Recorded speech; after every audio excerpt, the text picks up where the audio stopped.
Hai, selamat siang Shalom Community. Apa kabar semuanya? Suara saya terdengar jelas? Dengar, Miss. Terdengar, Miss. Nah, oke. Semua dalam keadaan sehat dan gembira kan? Selamat datang di SDH Parents Webinar dengan tema memahami perkembangan kognitif anak bekal orang tua di masa pandemi. Sebelumnya, saya ingin memperkenalkan diri terlebih dahulu. Saya Mira, konselor SDH LV. Senang sekali bisa bertemu dengan Bapak Ibu semua, meskipun kita nggak bisa ketemu langsung ya.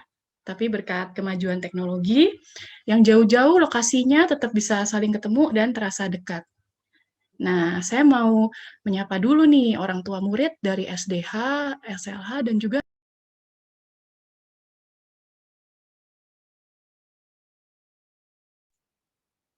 Mute, Miss Mira.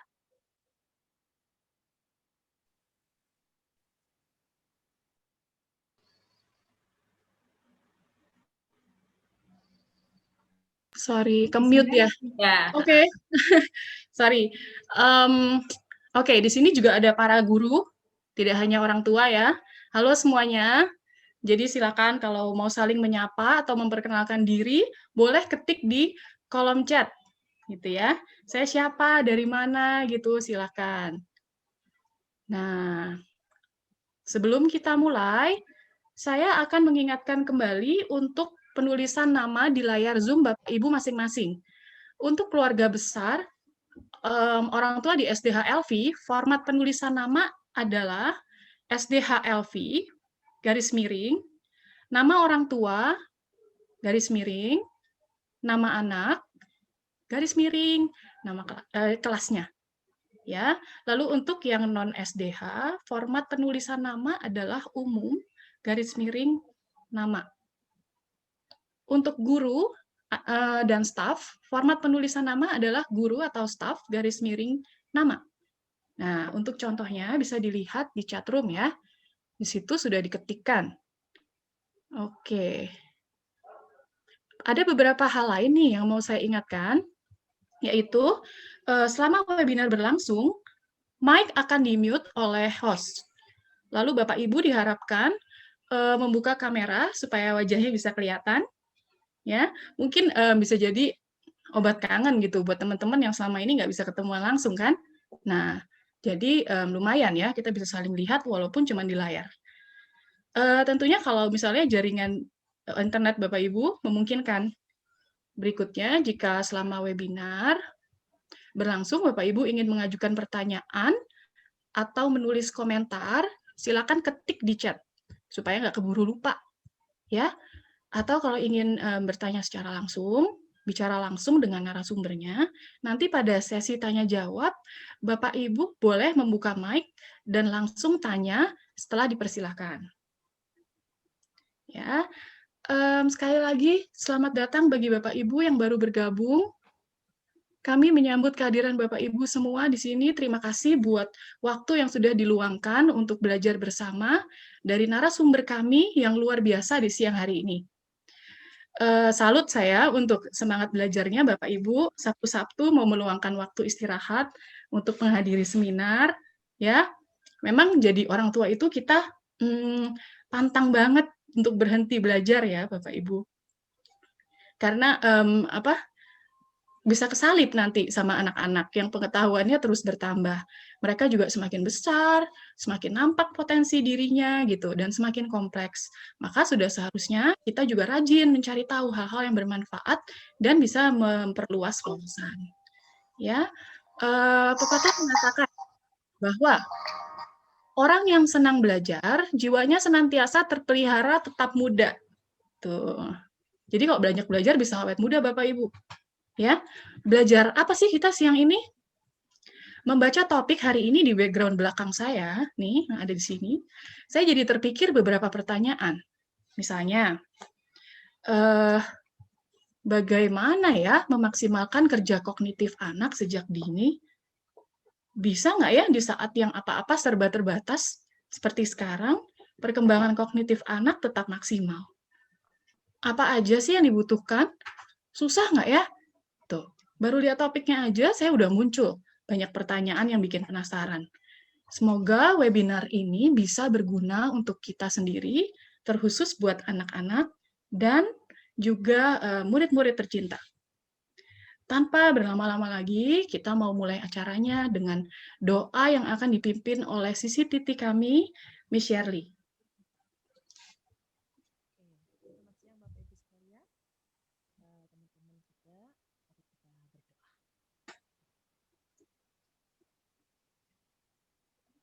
Silakan, Miss Shirley.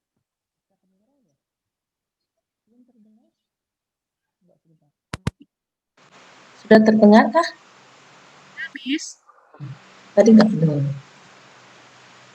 Mari Bapak Ibu sekalian, teman-teman, kita berdoa. Bapa yang baik, Allah yang kami kenal dalam nama Yesus Kristus, kami mengucap syukur untuk saat ini Tuhan, momen ini, di mana kami akan mendengarkan satu pembelajaran Tuhan mengenai kognitif anak Tuhan. Kami mohon Tuhan penyertaan-Mu sepanjang hampir 2 jam ke depan mungkin. Berkati juga pembicara narasumber kami, Dr. Mariana, yang akan menyampaikan. Kiranya Tuhan, kami boleh terus belajar mengenal anak-anak kami, karena sebagai orang tua tidak ada sekolahnya Tuhan. Tapi kami mau belajar dari siapapun itu Tuhan. Terlebih pada saat ini kami mau belajar dari Dr. Mariana, kiranya Kau kuatkan dia, berkati dia, dan hingga topik ini Tuhan, pembelajaran ini memberkati kami, guru-guru, dan juga orang tua, dan juga dapat kami lakukan dalam keluarga kami masing-masing. Kami menyerahkan jam depan dalam tangan-Mu Tuhan, hanya dalam nama Yesus Kristus kami mengucap syukur dan kami berdoa. Amin. Amin. Terima kasih, Miss Shirley. Baik, sekarang kita mau lihat nih profil narasumber luar biasa yang tadi saya bilang di awal. Beliau adalah Dr. Maria Navo dengan pendidikan terakhir. Tunggu dulu ya, mungkin Pak Vito mau keluarkan dulu profilnya. Iya. Nah, beliau adalah Dr. Maria Navo dengan pendidikan terakhir sebagai Doctor of Philosophy in Clinical Psychology. Beliau adalah seorang konselor, psikoterapis, direktur dan pendiri Perhati Counseling and Care Center. Dr. Mariana ini memiliki list riwayat pendidikan, pengalaman praktik, training, dan juga professional membership dari dalam dan luar negeri. Ya, bisa dilihat Bapak Ibu ya. Panjang sekali ya listnya. Itu adalah pendidikan terakhir dan juga list sertifikasi yang dimiliki Bu Mariana. Terlihat bahwa beliau amat passionate pada isu tumbuh kembang anak, terapi seni dan bermain, terkhusus sand play therapy, juga pada mental health issues. Berikutnya adalah list karya profesional beliau. Nah, selain praktisi, beliau juga sering menjadi speaker dan pernah menjadi lecturer. Berikutnya adalah training-training yang pernah dijalani.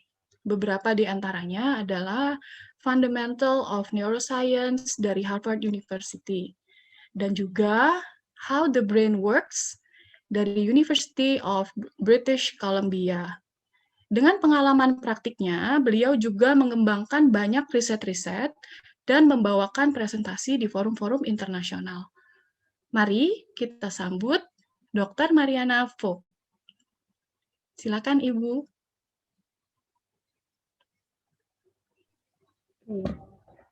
Selamat siang, kedengaran suara saya?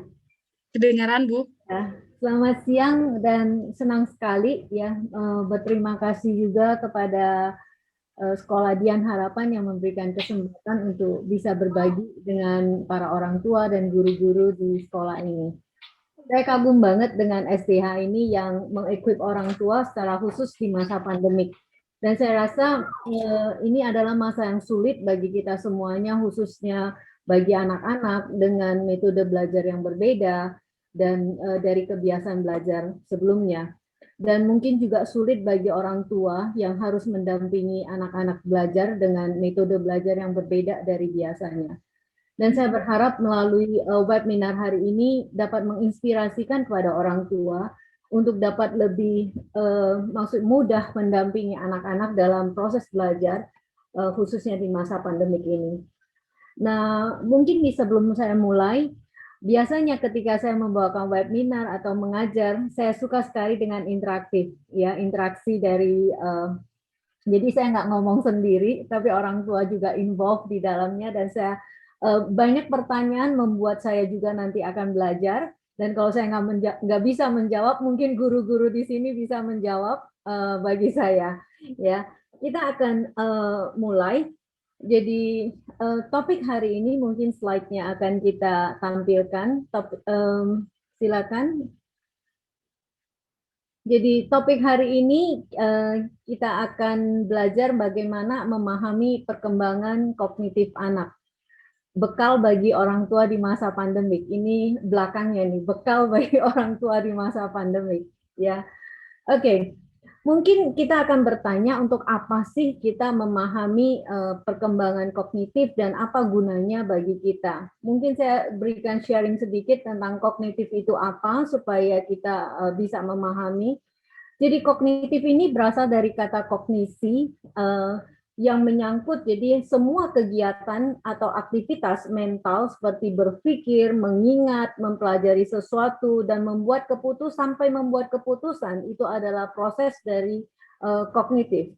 Ya, jadi ketika kita mendengar kata kognitif ini, jadi ketika kita membicarakan kognitif, proses kognitif, sesungguhnya kita sedang membicarakan juga suatu proses dalam pikiran manusia, mulai dari dia menyerap informasi, apa yang dia tangkap dari panca inderanya, memproses informasi, mengingat, dan bagaimana seluruh hal yang diserap itu atau yang diingat itu digunakan dan menjadi pengetahuan atau menjadi sesuatu yang dia pelajari dan kemudian dia pakai untuk menyelesaikan masalahnya dan membuat keputusan. Nah, sampai di sini, saya pernah melakukan satu survei kecil-kecilan. Saya tanya kepada orang tua, kalau waktu Bapak Ibu mendengarkan kata memahami kognitif itu, apa sih yang muncul dalam pikiran kalian? Dan orang tua itu menjawab, dia bilang, oh, mengenai membuat keputusan, anak saya punya problem nih dengan membuat keputusan. Anak saya kayaknya susah nih dalam solving problem. Jadi nanti kita akan lihat bagaimana sih sebenarnya dengan memahami perkembangan kognitif pada anak itu akan menolong kita untuk lebih bisa memahami bagaimana anak-anak itu belajar dan bagaimana kita mendampingi mereka. Baik, harapan saya melalui belajar hari ini kita dapat lebih memahami perkembangan kognitif anak, ya. Seperti yang tadi saya katakan, mulai dari informasi itu diterima sampai bagaimana dia mempelajari, menggunakan informasi tersebut dan belajar sesuatu, dan faktor-faktor apa yang mempengaruhi perkembangan kognitif dan apa yang dapat dilakukan orang tua untuk menolong perkembangan kognitif anak. Baik, kita coba lihat satu persatu apa sih yang dimaksud dengan perkembangan kognitif, ya. Perkembangan kognitif adalah tahapan-tahapan perubahan kognitif yang terjadi dalam rentang kehidupan manusia, di mana perkembangan kognitif adalah suatu proses yang melibatkan berbagai faktor dan proses mental, seperti, next slide, atensi,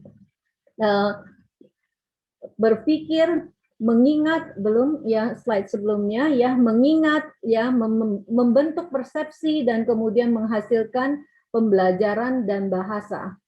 Lalu pertanyaannya adalah bagaimana sih proses dari informasi mulai dari dia menerima informasi sampai seorang dapat belajar. Jadi proses itu dimulai, next slide, saya berikan dengan sederhana, ini gambarannya ya. Jadi proses itu dimulai dari informasi atau stimulan yang dia tangkap dari lingkungannya melalui panca inderanya, melihat, mendengar, merasa, dan dengan taksil dan mengecap, apa semua itu adalah stimulan yang dia bisa tangkap dengan panca indera. Jadi proses informasi dari menerima, menangkap stimulan-stimulan informasi yang ditangkap dari lingkungan. Jadi semua informasi yang ditangkap oleh panca indera ini diproses di otak kita namanya thalamus, kemudian mulai diseleksi, disortir, ya di bagian dari sensory system di otak. Nah, prosesnya super amat cepat dan sekitar kurang dari 1 detik, bisa bayangin.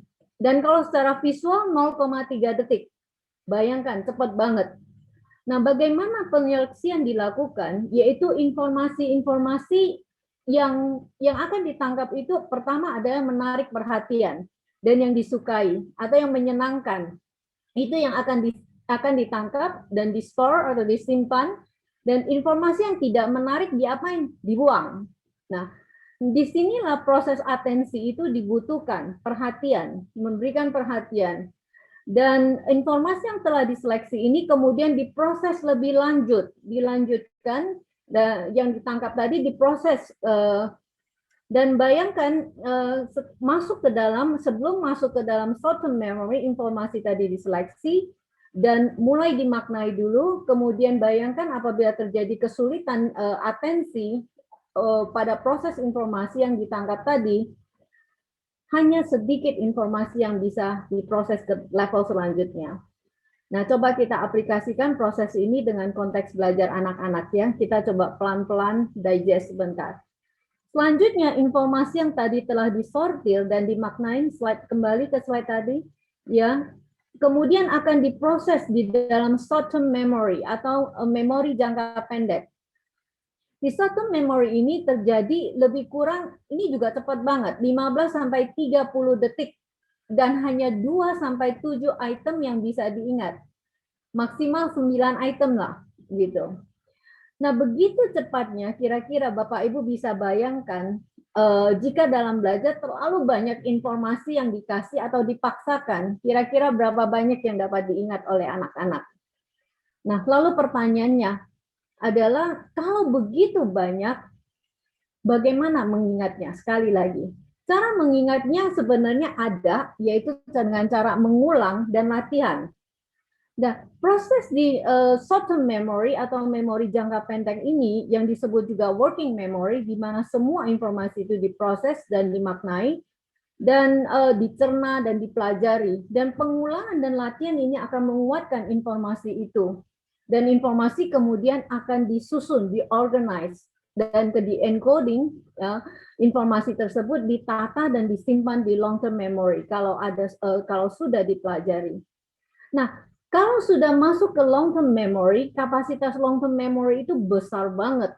Nah, informasi yang telah disimpan di memori jangka panjang ini akan menjadi permanen dan tidak dapat di-delete begitu saja. Di long-term memory inilah memori yang di-encoding, seperti contohnya itu kayak kita attach data di email kita. Nah, Bapak Ibu bayangkan informasi-informasi gimana untuk dipanggil keluar. Bagaimana ya, apa yang sudah diingat yang masuk ke long-term memory itu kemudian gimana dipanggil keluar pada waktu ada masalah terjadi. Nah, informasi ini biasa pemanggilan itu proses di dalam otak kita itu melalui asosiasi, yaitu mencocokkan informasi yang sudah ada sebelumnya. Pemanggilan tersebut, kita akan memanggil informasi itu keluar. Faktor-faktor yang mempengaruhi proses penyimpanan data ini banyak banget. Nanti kita akan bicarakan lebih lanjut, umur, emosi, istirahat, gizi, stres, itu semua akan mempengaruhi proses di dalam proses kognitif ini, proses informasi ini. Kita berhenti sampai di sini. Kira-kira Bapak Ibu ada pertanyaan nggak? Sampai sini. Pernah nggak kita bayangin informasi seperti apa yang anak-anak rekam dari lingkungan di sekitar kita?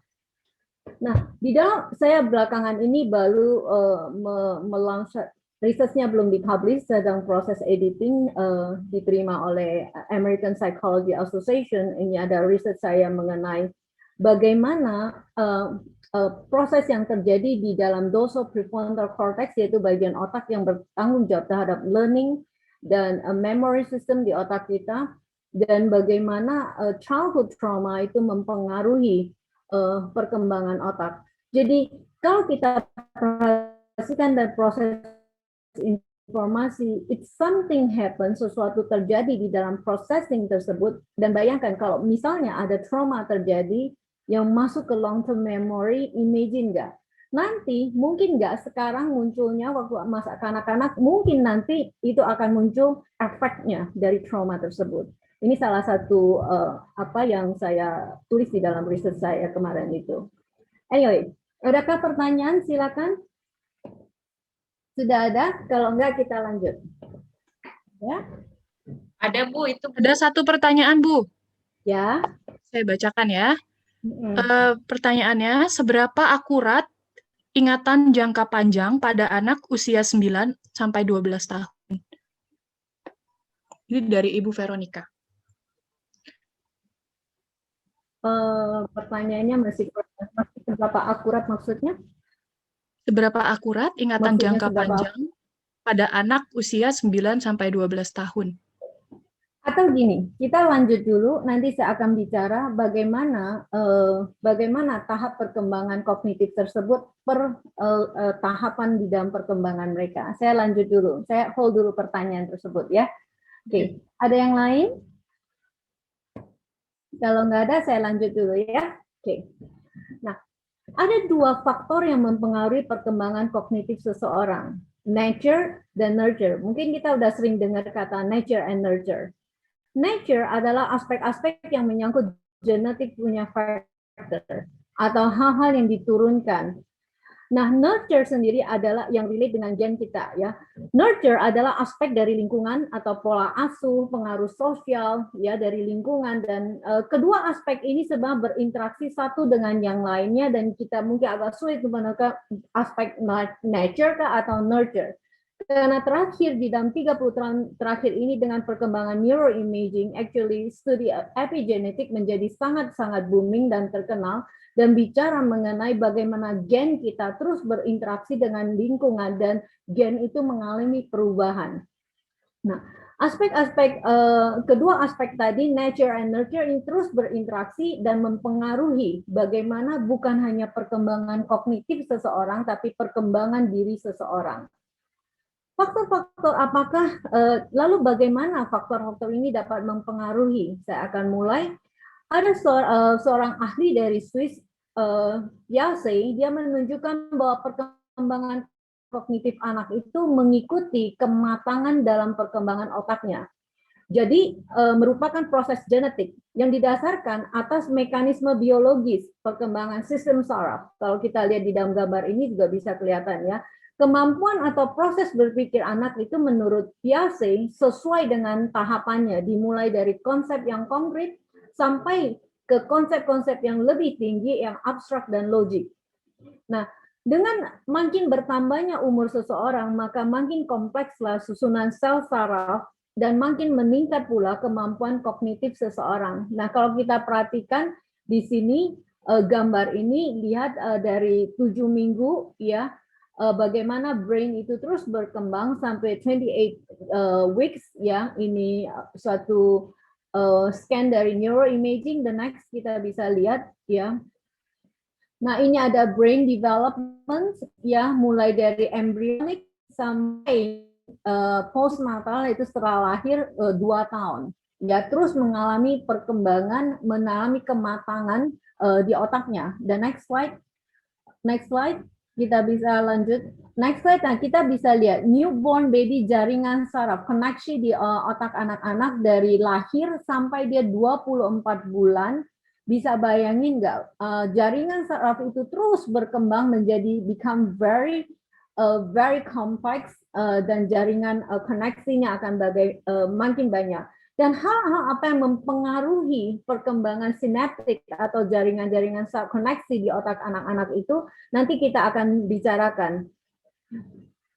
Nah, Piaget membagi di dalam 4 tahapan perkembangan kognitif. Dia katakan tahap pertama adalah tahap sensori motorik, di mana di sini sel saraf motorik ini mulai berkembang, dan pada fase ini bayi belajar mengeksplor dunianya dengan mengkoordinasi antara pengalaman sensori yang bisa mereka tangkap, indera mereka, dengan otot. Pola perilaku anak lebih kepada respon refleks terhadap apa yang dapat ia jangkau dengan sensorinya. Contohnya misalnya seorang ibu main dengan anaknya yang masih bayi, ya, beberapa bulan main peekaboo begitu ya. Nah mungkin pada waktu dia tutup begini anak itu merasa mamanya hilang, tapi kemudian kembali lagi mamanya ada. Jadi what she or he can see, what she get, apa yang bisa dia lihat itulah yang dia tangkap gitu dengan sensorinya. Misalnya pada usia ini juga anak-anak mungkin kita memperhatikan bayi ya, mungkin kita katakan bayi, dia lebih suka memberikan perhatian pada satu objek dalam waktu yang lama, misalnya rangsangan suara atau sinar lampu. Jadi pada waktu fase 0 sampai 2 tahun ini, anak-anak menangkap, memahami dunianya itu melalui sensori dan ototnya. Nah, kemampuan berpikir hanya sampai di mana kemampuan sensori yang dapat ditangkap dia, yang sering disebutkan fase ini namanya objek permanen. Pada akhir fase ini, seorang bayi mulai mampu membedakan dirinya dengan dunia sekitarnya di akhir usia 2 tahunnya, dan mulai menyadari bahwa ada objek tetap yang ada dari waktu ke waktu meskipun ditutup begitu. Nah, tahap the next stages adalah pra-operational atau berusia antara 2 sampai 7 tahun. Ini tadi ada pertanyaan yang 9 tahun ya. Tahap ini pemikirannya lebih simbolik dan pemikiran lebih intuitif. Anak-anak mulai mampu mempresentasikan objek yang tidak hadir. Misalnya dengan mengumpulkan semua mainan berwarna merah, dia bisa mulai menyusun dan mengimajinasikan. Hal penting di tahap ini adalah bahasa. Jika anak-anak pada awal usia 1 tahun mereka mulai mengucapkan satu kata-kata mereka yang pertama, usia 2 sampai 7 tahun kira-kira mereka mulai masuk preschool lah gitu ya. Kosakatanya akan meningkat secara pesat. Dan diperkirakan rata-rata sekitar 50 sampai 100 kosakata pada usia 2 tahun. Dan di atas umur 2 tahun kosakatanya mencapai vocabulary-nya 10.000 sampai 20.000 kata yang mereka dapat kuasai. Bisa bayangin ya. Mengapa bisa meningkat begitu pesat? Karena usia ini anak-anak mulai mengembangkan pemikiran simbolik. Jadi bahasa menjadi komunikasi simbolik mereka. Apa yang dipersepsikan simbolik di dalam pikirannya diekspresikan dalam bahasa. Jadi pada usia ini anak mulai mengasosiasikan anjing bukan hanya dengan suaranya, tetapi mereka mulai bisa melihat binatang berkaki 4 itu adalah anjing yang merepresentasikan image yang ada dalam pikirannya. Di usia ini anak mulai suka berfantasi, misalnya dengan bermain peran antara orang jahat dan orang baik, ya. Jadi anak-anak belajar memahami dan melatih pemikiran simbolik tersebut melalui fantasinya. Di usia ini saya ingat mungkin membacakan cerita, narasi akan menjadi hal yang menstimulir fantasi mereka. Buku-buku cerita apalagi banyak gambarnya ya. Hal yang kurang di fase ini adalah logik. Nanti kita akan lihat videonya bagaimana anak-anak di usia ini dia belum mampu untuk membayangkan misalnya ada 2 gelas yang berisi air lalu dituangkan ke wadah yang berbentuk berbeda, shape-nya beda tapi dari 2 gelas. Kalau ditanya apakah isi air di wadah yang baru itu yang shape-nya berbeda itu sama nggak? Jawabannya dia akan mengatakan berbeda karena apa yang dia bisa perceive concretely, logiknya itu kurang begitu berkembang. Cenderung lebih egosentrik dan jadi kurang mampu membedakan perspektif milik, artinya kurang mampu membedakan perspektif milik dia sendiri dengan orang lain. Nanti kita akan lihat videonya, hopefully akan lebih menolong. Lalu pertanyaannya sering kali mungkin kalau begitu logiknya anak itu logik berpikir mereka itu dapatnya dari mana? Dari belajar, dari aturan di sekolah, sosialisasi, nanti kita akan lihat ahli lain yang bicara bagaimana perkembangan kognitif. Jadi ya saya lebih menekankan kepada individual, kita akan bicara bagaimana perkembangan kognitif itu lebih ter-shape atau terbentuk melalui interaksi dengan sosial. Jadi menurut saya fase ini metode bermain peran adalah salah satu cara efektif untuk menolong anak-anak belajar, untuk menstimulir fantasi mereka. Tahap selanjutnya adalah operasi konkret, yaitu 7-11 tahun. Ibu yang tadi bertanya ya, anak mulai mengklasifikasikan dan mereka mulai membagi sesuatu menjadi sub yang berbeda-beda dan memahami hubungannya satu dengan yang lain. Jadi anak mulai menyelesaikan, lebih mampu untuk menyelesaikan solving problem mereka dengan logik. Misalnya, misalnya kalau dia bikin, anak mulai mampu mengembangkan kemampuan mempertahankan ingatan terhadap substansi. Ya, misalnya jika kita mengambil sebongkah tanah liat, lalu kita bagi dalam 5 bola kecil, anak itu tahu berasal dari tanah liat yang sama. Logika mereka berpikir mereka lebih berkembang dalam memahami pengalaman konkret mereka. Jadi pada tahap ini yang belum ada lalu apa? Yaitu berpikir abstrak. Ya, tahapan selanjutnya adalah 11-15 tahun. Sayang sekali ya, biasa bicara sampai 15 tahun.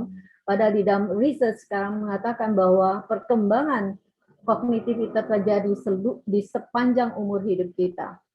Jadi pada usia ini anak mulai mampu berpikir abstrak, anak mampu mengembangkan hipotesa deductive reasoning. Artinya mereka mampu memberikan alasan pro and contra, reason why it's happened seperti ini. Mereka mulai mampu untuk memecahkan problem, mencapai kesimpulan secara sistematik. Dan contohnya gini, ketika mereka membuat brownies gosong, lalu mereka tahu kenapa, apa yang membuat brownie ini gosong. Proses critical thinking ini akan terus berkembang di fase usia ini. Dan systematic teaching akan menolong anak-anak belajar dengan lebih baik. Mungkin akan membantu orang tua kalau kita lihat videonya sebentar mengenai teori Piaget ini. Silakan videonya.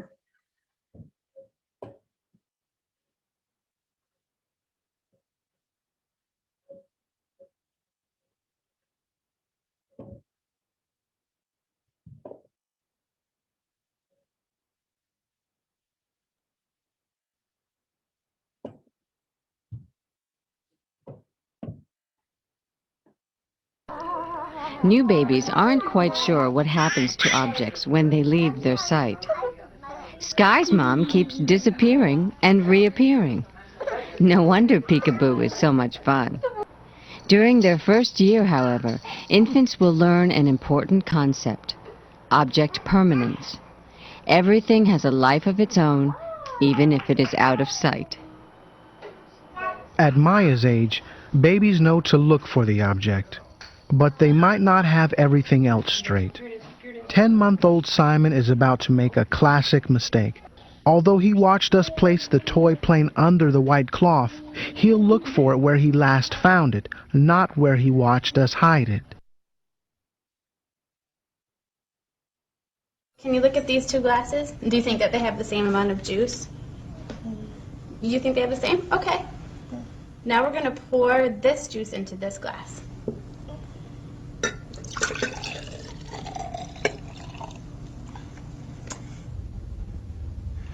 Now, do you think that this glass has more juice, this glass has more juice, or do you think that they have the same amount? That one has more. This one has more, and why do you think that this one has more? Because it's taller. Okay, you ready? Yeah. Okay. Does this row have more quarters? Does this row have more quarters, or do they have the same? 1, 2, 3. Wait. 1, 2, 3, 4, 5. 1, 2, 3, 4, 5. They're both the same. They're the same? 5, 5. Okay.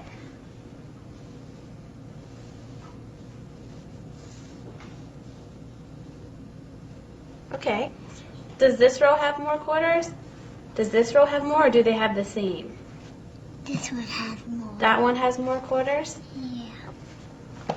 Why does this row have more quarters? Because it's more far away. It's more far away. Yeah, like it's looks like more forward than like that. Looks like bigger. All right, we're going to play a game with the graham crackers, and we're going to share them between me and you, okay? Okay. Okay.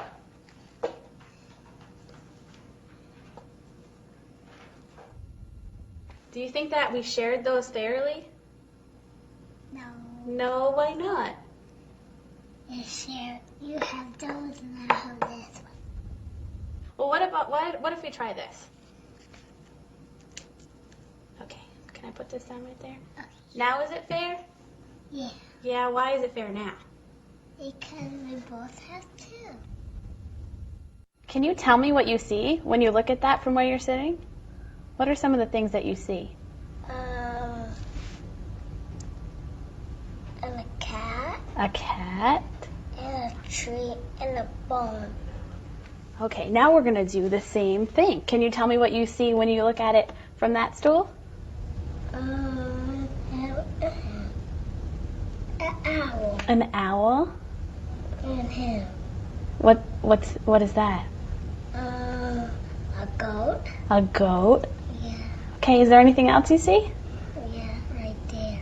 Right there, what is that? A tree. A tree. And that's another little tree. Another little tree. Yeah, right. Okay. And can you tell me what I see when I look at this from where I'm sitting right here? An owl. Okay. And a goat. Mm-hmm. And a little tree. And that. And that.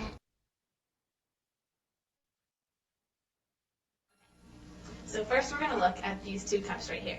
Do you think there's the same amount of juice in this glass as there is in that glass? They're even. They're even? Okay. So we're going to take the juice from this glass and pour it into this one right here. Okay.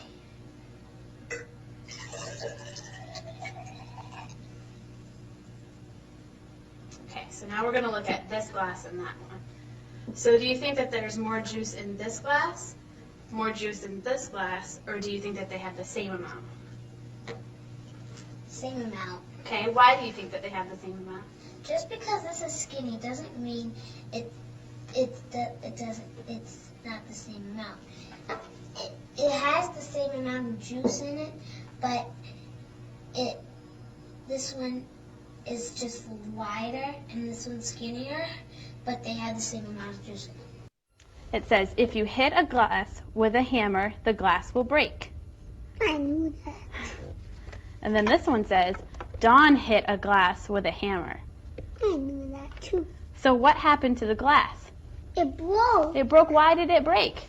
because the hammer's hard. If you hit a glass with a feather, the glass will break. No, it won't. And this is the second rule. Dawn hit a glass with a feather. What happened to the glass? Nothing. Nothing happened. Why didn't anything happen? Because the feather's soft.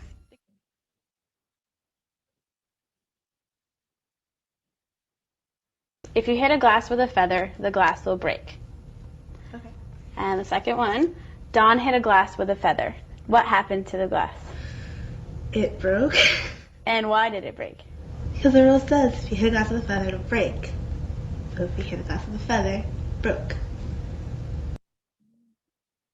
Alright, apa yang kita bisa lihat di sini?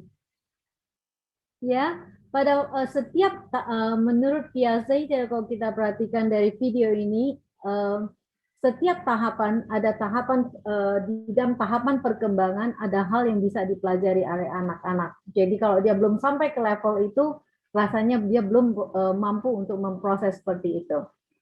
Namun teori Piaget ini dianggap kurang cukup dan seorang ahli lain dari Rusia dia mengatakan gini, ini ada Vygotsky, dia mengatakan gini, bahwa perkembangan kognitif anak itu sebenarnya dapat dipengaruhi oleh lingkungan sosial budayanya. Gitu. Jadi tidak, kalau misalnya pada Piaget dia mengatakan tahapan perkembangan ada hal-hal yang mampu dipelajari oleh anak, tapi Vygotsky mengatakan, menambahkan bahwa apa yang mampu dikerjakan pada tahapan perkembangan anak jika diberikan stimulan atau kesempatan berinteraksi dengan konteks sosial budaya seperti kondisi dalam keluarga, ya sosial budaya berinteraksi dengan orang tua atau orang lebih dewasa, kualitas sekolah, guru, interaksi dengan peer groups, anak-anak ini akan belajar sesuatu dengan lebih baik dan lebih maksimal. Ya, jadi yang dia sebut dengan zona proksimal (GPD). Nah, pendekatan ini sering disebut juga constructive teaching kalau bagi guru-guru menggunakan cara ini, yaitu di mana guru atau orang tua atau orang lebih dewasa menstimulir anak-anak bagaimana agar anak itu dapat belajar dari pengalamannya. Jadi lebih banyak stimulan dituntun, dibimbing. Jadi peran orang tua dan guru itu memfasilitasi sehingga anak-anak itu mampu mengalami proses tersebut dan belajar lebih maksimal daripada tahapan yang seharusnya dia kuasai. Jadi GPD ini sebenarnya adalah next slide. Di zona proksimal ini interaksi itu terjadi menurut Vygotsky. Zona antara apa yang sudah anak dapat lakukan dengan apa yang belum mampu anak lakukan. Dan di zona proksimal ini dikatakan instruksi diberikan, stimulan diberikan, bimbingan diberikan, anak ini akan berkembang secara kognitif lebih maksimal dan lebih dari apa yang sebenarnya dia bisa kerjakan di tahap perkembangannya. Jadi menurut Vygotsky, pembelajaran terjadi karena setiap apa yang membuat anak-anak bisa belajar secara maksimal, karena menurut dia setiap setiap manusia itu dilahirkan dengan 4 keterampilan fungsi mental seperti atensi, sensation, perception, memory.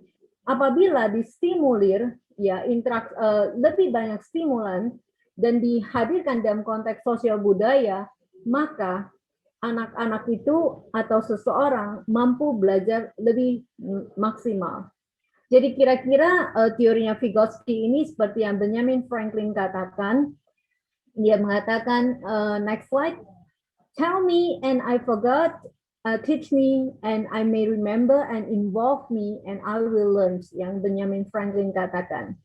Kita coba lihat ya bagaimana Vygotsky, teori Vygotsky ini di dalam aplikasinya. Kita lihat sebentar. Silakan videonya.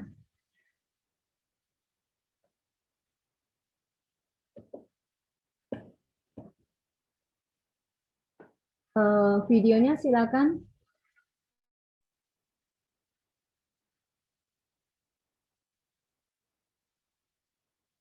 Sebentar ya, Bu.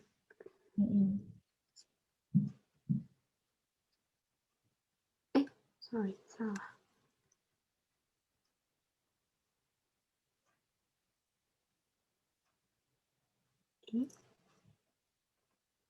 By the way, saya akan menjawab pertanyaan Ibu tadi, 9 tahun seberapa bertahannya memori itu untuk anak usia 9 tahun. Kita akan lihat di akhir dari presentasi. Appearing and reappearing.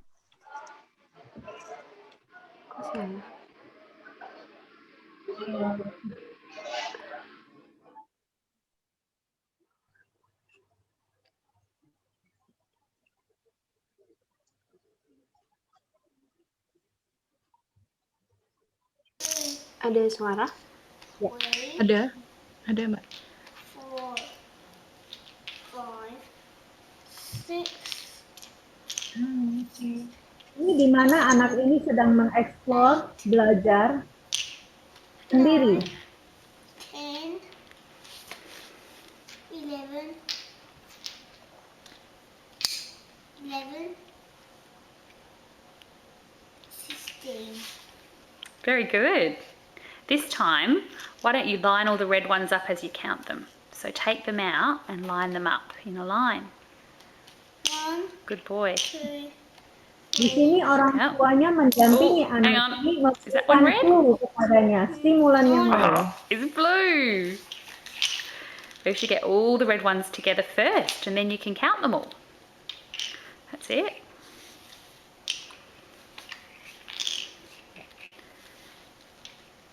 That's good. Is there any more? Nope. Oh, yeah. Okay, now Try and count them for me. 1, 2, 3, 4, 5, 6, 7, 8, 9. Okay, can you count them again? And this time, touch them when you count them. Touch each one. Good boy. 2, Yep. 3, 4, 5, 6, 7, 8. Did it! So how many are there? 1, 2, 8. Oh, 1, 2, 3, 4, 7. Start again. 1, 2, 3, 4, 5, 6, 7, 8. Well done. Top work. And what with the blue ones? Okay. 1, 2, 3, 4, 5. Let's count. 1, 2, 3, 4, 5. Fantastic. What with the orange?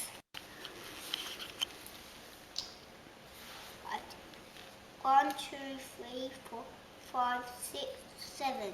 Try again, and this time touch each one. 1, 2, 3, 4, 5, 6. Well done. So is it amazing kalau kita melihat ini anak-anak cukup diberikan instruksi dan stimulan, kemudian anak ini bisa melakukan lebih, ya. Jadi di sinilah Vygotsky mengatakan bahwa anak-anak kalau diberikan kesempatan untuk berinteraksi dengan konteks sosial budaya, maka atau diberikan stimulan instruksi di sini, maka anak itu akan belajar lebih cepat. Karena sebenarnya orang tua atau guru nggak perlu provide jawaban bagi dia, tapi dia mengalami sendiri melalui interaksi tersebut. Kalau kita perhatikan tadi, pertanyaannya adalah konteks sosial budaya anak-anak saat ini seperti apa? Ini ada pertanyaan penting bagi kita. Coba kita sejenak mengingat lingkungan sosial dan budaya anak-anak seperti apa, dan latar belakang sosial budaya seperti kondisi keluarga, situasi sekolah, interaksi dengan anak-anak dan teman-teman dan lingkungannya seperti apa sih saat ini? Dan bisa kita bayangin nggak kira-kira sebentar coba flashback, ada orang tua bisa kira-kira lingkungan sosial anak-anak pada saat ini seperti apa di lingkungannya? Ada yang bisa berikan feedback nggak?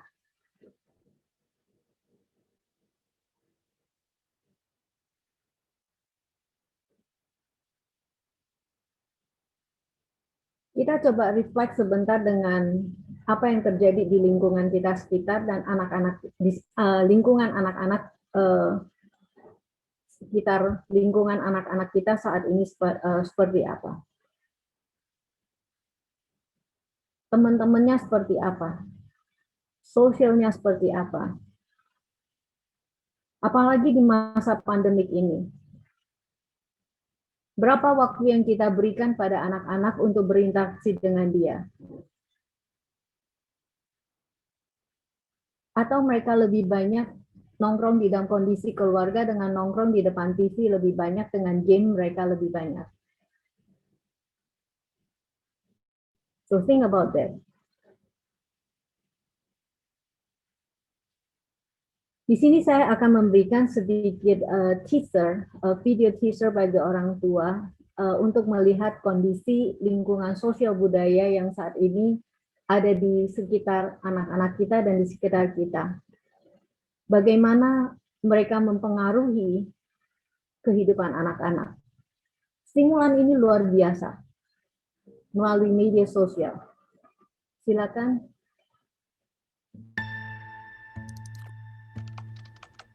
When you go to Google and type in climate change is, you're going to see different results depending on where you live and the particular things that Google knows about your interests. That's not by accident, that's a design technique. What I want people to know is that everything they're doing online is being watched, is being tracked. Every single action you take is carefully monitored and recorded. A lot of people think Google's just a search box and Facebook's just a place to see what my friends are doing. What they don't realize is there's entire teams of engineers whose job is to use your psychology against you. I was the co-inventor of the Facebook like button. I was the president of Pinterest. Google, Twitter, Instagram. There were meaningful changes happening around the world because of these platforms. I think we were naive about the flip side of that coin. We get rewarded by hearts, likes, thumbs up, and we conflate that with value and we conflate it with truth. A whole generation is more anxious, more depressed. I always felt like fundamentally it was a force for good. I don't know if I feel that way anymore. Facebook discovered that they were able to affect real-world behavior and emotions without ever triggering the user's awareness. They are completely clueless. Fake news spreads 6 times faster than true news. We're being bombarded with rumors. If everyone's entitled to their own facts, there's really no need for people to come together. In fact, there's really no need for people to interact. We have less control over who we are and what we really believe. If you want to control the population of your country, there has never been a tool as effective as Facebook. We built these things and we have a responsibility to change it. The intention could be, how do we make the world better? If technology creates mass chaos, loneliness, more polarization, more election hacking, more inability to focus on the real issues, we're toast. This is checkmate on humanity.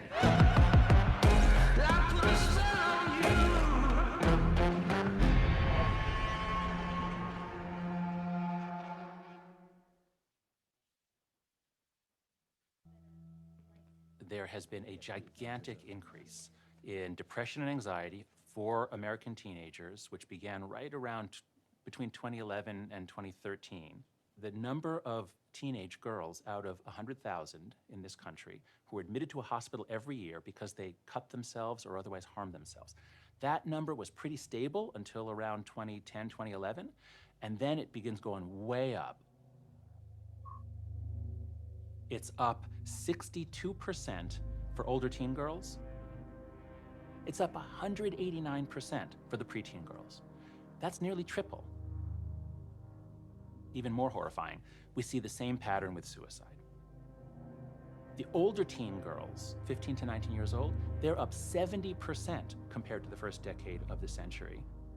The preteen girls, who have very low rates to begin with, they are up 151%. And that pattern points to social media. Gen Z, the kids born after 1996 or so, those kids are the first generation in history that got on social media in middle school. How do they spend their time? They come home from school and they're on their devices. A whole generation is more anxious, more fragile, more depressed. They're much less comfortable taking risks. The rates at which they get driver's licenses have been dropping. The number who have ever gone out on a date or had any kind of romantic interaction is dropping rapidly. This is a real change in a generation.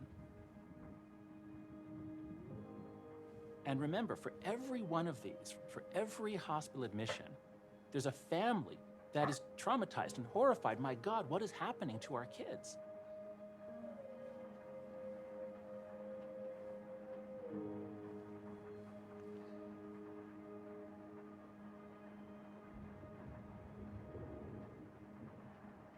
Bapak Ibu, ini adalah lingkungan sosial anak-anak saat ini. Sadar atau nggak sadar, mungkin kita sebagai orang tua juga lebih terkait dengan hal-hal tersebut yang nggak sadar bahwa semua apa yang dihadirkan melalui semua media sosial yang ada, tadi seperti yang dikatakan oleh para pencipta, Facebook, Twitter, Instagram, Pinterest, mereka mengatakan bahwa mereka tidak pernah mempertimbangkan kondisi perkembangan anak. Yang ada cuman jualan, seberapa mereka bisa advertise dan menjual berita-berita, dan masalahnya ada berita-berita palsu dan kebohongan dihadirkan untuk tujuan memanipulasi dan mendatangkan keuntungan bagi provider iklan tersebut. Jadi kalau kita ingat kembali proses kognitif di awal yang kita pelajari, bisakah Bapak Ibu membayangkan stimulan yang dilihat dan dipaparkan ke anak-anak kita setiap hari adalah kebohongan yang membuat anak-anak kita mungkin cenderung tidak hidup di dalam reality. Bayangkan value apa yang ditanamkan pada anak-anak dan apa yang diserap di dalam tahap perkembangan mereka. Saya ingin Bapak Ibu berhenti sebentar dari semua kegiatan kita dan coba ambil waktu untuk memikirkan apa sih yang sedang terjadi dengan anak-anak kita di masa saat ini.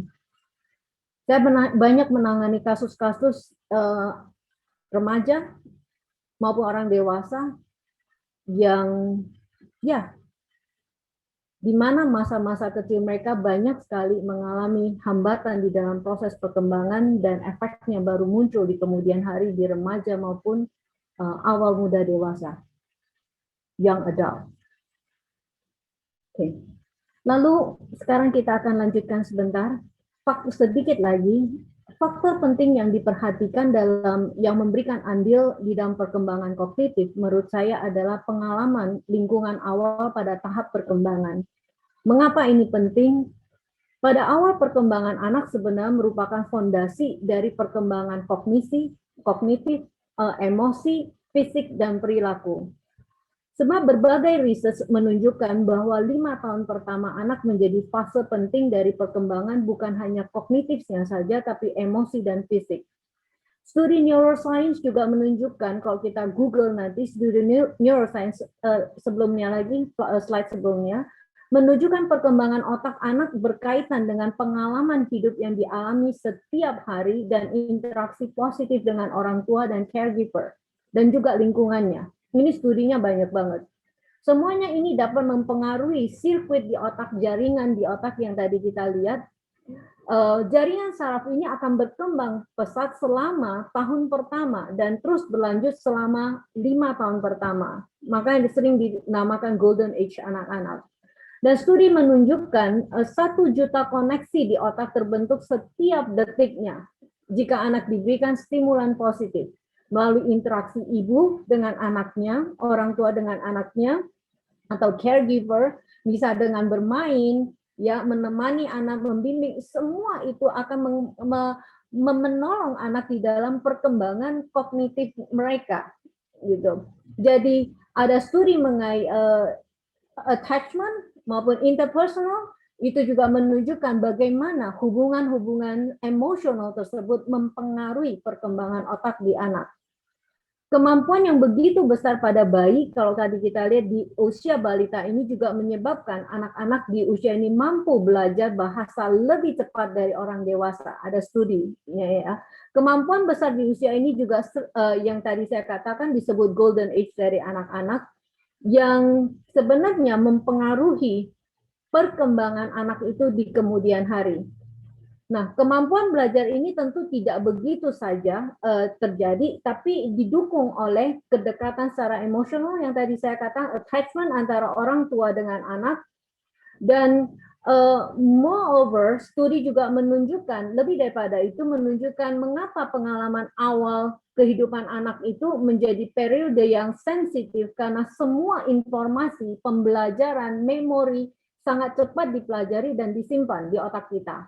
Jadi di mana semua pengalaman dialami akan memberikan efek yang bertahan lama. Ini ada studinya juga. Ini dilakukan oleh Balberney tahun 2001, ini studinya. Jadi lebih daripada dari studi tadi, apa yang membuat pengalaman itu bertahan lama, sebab plasticity, jadi otak kita itu punya neuroplasticity, jadi plasticity, kemampuan otak itu untuk berubah, dari studi neuroimaging mengatakan anak-anak pada masa perkembangan awal ini plasticity-nya jauh lebih plastis daripada orang dewasa. Meskipun plasticity otak ini berbasis dari pengalaman, hadir di sepanjang hidupnya seseorang. Tapi masa kanak-kanak itu dia lebih plastik daripada orang dewasa. Dan studi juga menunjukkan pengalaman hidup dapat mempengaruhi ekspresi dari gen. Ini studi tentang genom, genetik. Jadi bagaimana gen itu mengalami, bukan genom, tapi lebih epigenetik, bagaimana interaksi dengan lingkungan itu mempengaruhi ekspresi. Gen itu bisa mandek atau bisa mengekspresikan dirinya, dan itu dipengaruhi oleh lingkungan. Jadi kalau pertanyaannya apa yang mempengaruhi, lingkungan sangat mempengaruhi. Ini studi dari epigenetik. Dan hal apa yang mempengaruhi bagaimana perkembangan kognitif itu tadi adalah pengalaman emosi. Kalau anak merasa aman, gembira, mereka akan memiliki motivasi untuk mengeksplor dunianya, yang akhirnya melahirkan satu pembelajaran dan pemahaman. Terakhir, itu sebab maka early childhood education menjadi sangat penting dalam tahap perkembangan mental anak saat itu maupun di kemudian hari. Dan perlu diingat, ini satu quote saya, bahwa early childhood education bukan melulu menulis dan menghitung, ya, tapi hal yang dibutuhkan pada masa awal hidup mereka adalah bermain. Melalui bermain, anak akan belajar, dan melalui bermain mempersiapkan otak yang masih muda ini berkembang. Berkembang secara apa? Keterampilan sosial, memahami lingkungan, adaptasi, memahami aturan, dan mengembangkan imajinasi mereka, dan secara tidak langsung mereka akan mendapatkan pengetahuan pembelajaran. Saya kasih contoh nih, Bapak Ibu. Kalau misalnya anak-anak lebih baik belajar, anak-anak belajar di depan, maksudnya terus-menerus hanya melalui interaksi dengan komputer, atau nonton TV terus, ya, atau mereka bermain di playground. Nah, ini akan menjadi satu dilematik pada masa pandemik ini, di mana anak-anak harus belajar melalui Zoom, ya. Nah, bagaimana kita menyeimbangkan? Coba bayangin, pernah nggak lihat anak-anak main di playground? Ada orang tua yang melihat anak-anak main di playground? Atau orang tua takut anak kotor, nanti susah bersihinnya, takut nanti cacingan atau segala macam. Dulu waktu saya masih muda, anak saya masih kecil, saya karena tidak belajar, saya cuma ngajarin anak berdasarkan orang tua saya selalu pengen anak itu bersih, saya cenderung melarang anak main di playground. Dan itu salah banget, ya, dulu anak saya masih kecil. Tapi sebenarnya waktu mereka bermain di playground, mereka belajar banyak hal. Imagine, mereka akan belajar apa? Aturan. Mereka akan belajar menyesuaikan, adaptasi dengan teman-teman. Mereka akan melihat bagaimana orang itu, dia waktu ternyata dia bermainnya dengan cara yang demikian, ya, saya bermain dengan ini, sadar tidak sadar dia akan belajar mengenai value juga, dan dia juga belajar empathy di dalamnya, adjustment juga, fairness, itu semua akan dipelajari di playground itu, compare dengan dia belajar melalui TV. Nah, ini adalah pertanyaan besar nanti yang mungkin di sekolah bisa jawab bagaimana. Tapi saya memberikan tips sedikit adalah, coba pakai waktu kita membuat keseimbangan di masa pandemik, di mana anak banyak belajar, harus berhadapan dengan screen ini, dan bagaimana menyeimbangkan dengan proses belajar ketika dia harus berinteraksi dengan orang tua di rumah. Bagaimana keseimbangan ini? Saya berharap dengan demikian dapat men-teasing orang tua untuk meng-create pertanyaan bagi saya. Oke, saya lanjutkan lagi. Ya, hal penting yang perlu dicatat ini adalah beberapa studi yang saya kumpulkan. Ya, studi menunjukkan periode perkembangan masa kanak-kanak dan awal dewasa merupakan masa penting dari perubahan kognitif yang mempengaruhi working memory, tadi memori di otak, mengingat, dan kemampuan menyelesaikan masalah yang kompleks, dan kemampuan sosial. Ini ada studinya. Dan studi yang lain menunjukkan keberhasilan perkembangan kognitif di periode ini akan menentukan perkembangan mental di kemudian hari, kesehatan fisik, demikian juga di dalam pekerjaannya. Periode ini juga merupakan periode kritis bagi terjadinya gangguan mental. So, apa yang bisa dilakukan? Pertanyaannya adalah apa yang bisa di take home bagi orang tua. Next slide. Setelah kita pelajari perkembangan kognitif melalui berbagai tahap perkembangan dan kematangan biologis, kebutuhan biologis yang penting bagi anak sebenarnya adalah gizi, nutrisi, dan istirahat. Keseimbang waktu bermain, belajar menjadi hal yang penting. Nah, mengapa ini penting? Karena otak membutuhkan nutrisi dan istirahat dan refreshment yang cukup agar dapat bekerja dengan baik. Jadi otak ini kayak mesin gitu ya, kayak generator. Nutrisi merupakan energi bagi otak dan kekurangan studi juga menunjukkan akan menyebabkan perkembangan kognitif di kemudian hari dan malnutrition khususnya di prenatal atau sebelum lahir juga akan menyebabkan berbagai masalah di perkembangan otak di kemudian hari. Ya, misalnya kesulitan dalam regulasi diri dan akademik yang rendah. Ini ada studinya. Kemudian studi juga menunjukkan kualitas tidur pada anak menjadi pengaruh pada perkembangan kognitif anak, secara khusus dalam formasi memorinya. Tadi orang tua menanyakan seberapa lama bertahan. Kalau istirahatnya kurang, ya itu juga akan mempengaruhi resapan di dalam memori tersebut. Belajar termasuk ya studi juga menunjukkan belajar kalau kurang tidur juga akan mempengaruhi proses belajarnya, pengembangan bahasa, sosial dan emosionalnya. Seperti yang kita telah pelajari tadi ya, setiap tahapan perkembangan ada hal yang mampu dan dapat dipelajari anak. Jadi menurut saya tadi teori Vygotsky kita bisa melihat dalam tahapan perkembangan apabila diikuti oleh kesempatan mengequip mereka, memberikan instruksi atau menstimulir mereka dengan bimbingan atau pendampingan, itu akan membuat anak mengeksplor lebih daripada yang mampu dia kerjakan. Dan lingkungan sosial itu penting bagi anak-anak, khususnya lingkungan sosial yang sehat, sehingga anak-anak bisa mengalami pengalaman yang positif di dalam lingkungannya. Nah, mengingat di masa pandemik ini kan sebenarnya banyak waktu yang dihabiskan di depan komputer nih. Banyak orang mungkin banyak orang tua mungkin juga perlu membantu anak untuk menyeimbangkan ya. Setelah selesai sekolah mungkin bisa ajak kegiatan interaksi di lingkungan sosial anak-anak di dalam keluarga, ngomong dengan anak, bermain dengan anak, jadi stop dari screen tersebut. Oke, saya lanjutkan. Mungkin bagi orang tua banyak akan mengatakan, saya sibuk, saya work from home, bagaimana nih menyeimbangkannya? Jadi perlu wisdom juga untuk melakukannya.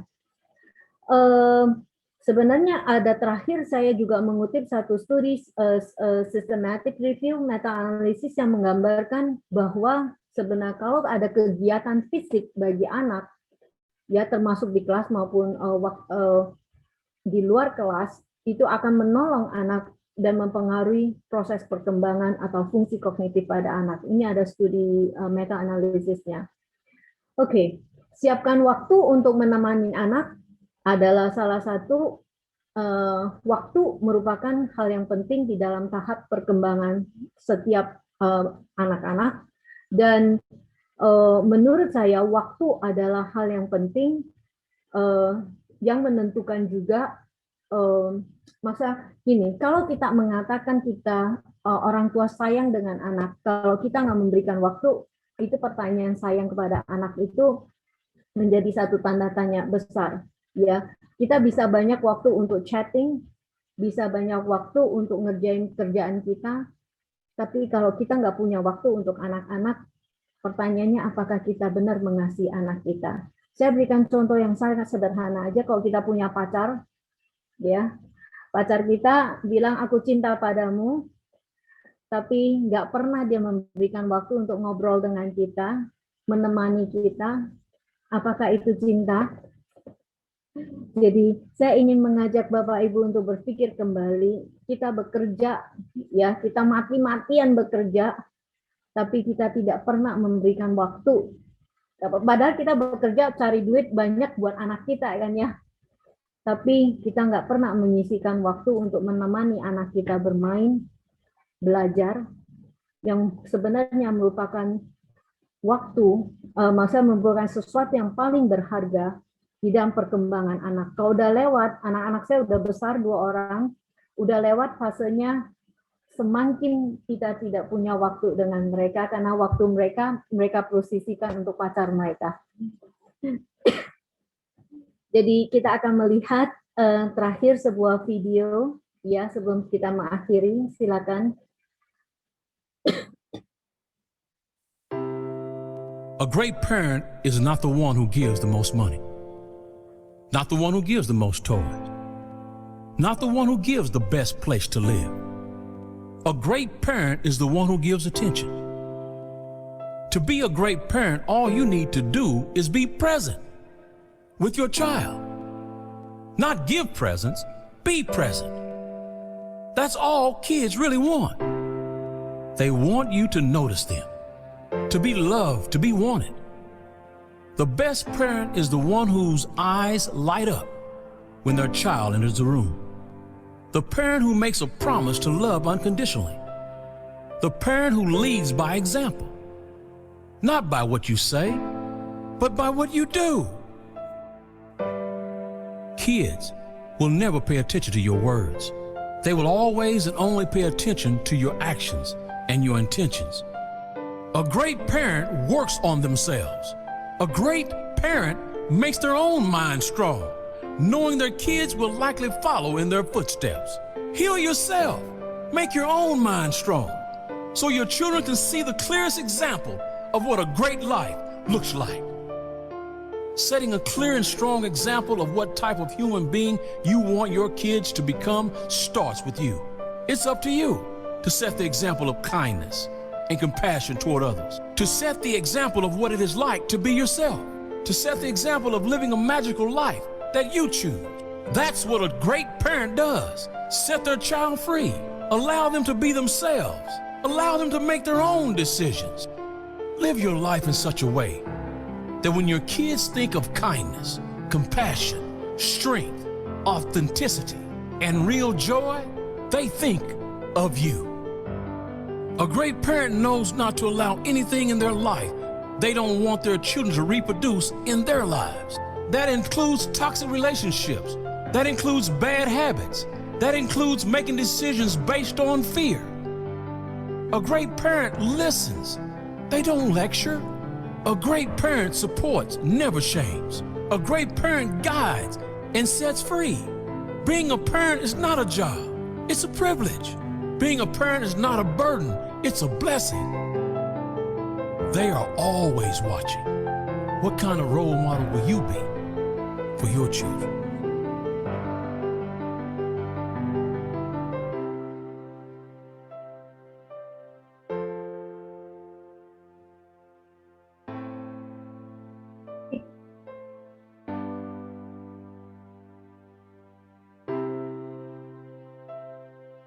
If it takes a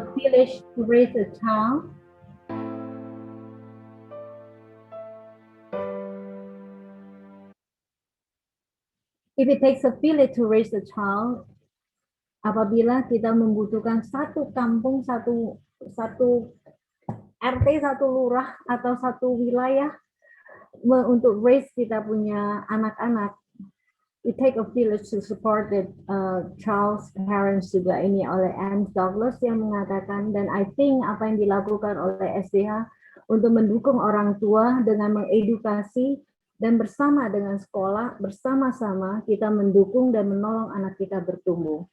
Thank you. Terima kasih Bu Mariana untuk pemaparannya yang amat lengkap ya dan sangat memberkati, membuat saya banyak berefleksi juga sebagai orang tua dan pengajar. Banyak insight yang ada banyak pertanyaan yang sudah masuk, ditahan dulu ya. Nanti setelah Ibu Nita menyampaikan, setelah Ibu Nita selesai, nanti baru akan kita bahas pertanyaan-pertanyaannya. Banyak insight yang saya dapatkan dari pemaparan Ibu Mariana tadi. Salah satunya saya akan share. Perkembangan kognitif anak itu kompleks gitu ya. Tadi disebutkan ada faktor genetik, ada juga faktor lingkungan. Bagi saya pribadi, yang sangat memberkati saya itu adalah diingatkan gitu bahwa anak tuh akan belajar maksimal melalui lingkungan dan juga interaksi sosial yang mendukung. Belajar itu bukan maksudnya belajar textbook saja, tapi juga mempelajari perilaku tertentu gitu ya. Perilakunya bisa baik, bisa buruk. Nah, dengan kondisi budaya saat ini, maka keluarga, orang tua gitu ya, yang tidak bisa mengontrol lingkungan setiap waktu kan ya, itu perlu menanamkan rem internal bagi anak-anak ini gitu. Tentunya dengan bekerja sama juga dengan sekolah yang memiliki nilai-nilai value yang baik dan genuine gitu, supaya anak-anak itu bukan hanya diberi teori, semacam preaching gitu ya, tapi juga mereka bisa melihat teladan gitu. Seperti tadi disebutkan experiential learning ya, bahwa ada kasih dan kebenaran pada orang-orang terdekat mereka gitu. Orang-orang yang di look up oleh mereka, orang tua yang mau menghabiskan waktu, tadi Ibu Mariana sebutkan, dan memperhatikan kebutuhan mereka gitu ya. Juga guru-guru yang mengasihi mereka. Itu adalah insight dari saya gitu yang membuat saya juga oke gitu ya. So I'm thankful gitu. Sekarang kebetulan anak-anak saya sih ada di SD ya Bapak Ibu.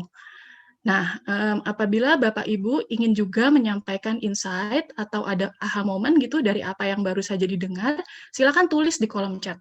Pastinya akan sangat memberkati dan akan kami share nanti di IG SDH LV. Ya, silakan dituliskan. Tips supaya nggak cepat lupa kalau habis seminaran atau mengikuti lecture gitu adalah menuliskan hal-hal yang berkesan. Ilmunya jadi bisa lebih awet nempel gitu ya. Saya ingat tahu ini dari Bu Eva nih, host kita nih, selalu bilang harus tulis gitu. Jadi baik bila Bapak Ibu mau men-sharekan di chat, sayang kan kalau udah spend waktu dan energi ya, tapi pengetahuannya cepat menguap gitu. Nah sekarang kita mau lihat nih, gimana ya dengan SDH, Sekolah Dian Harapan, tadi dikatakan it takes a village to raise a child gitu.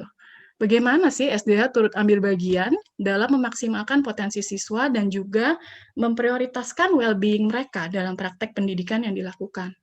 Mari kita dengar apa yang akan disampaikan oleh Kepala Sekolah kami, Ibu Yuanita. Silakan, Bu. Iya, thank you Mira. Selamat siang menjelang sore semuanya. Apakah suara saya terdengar?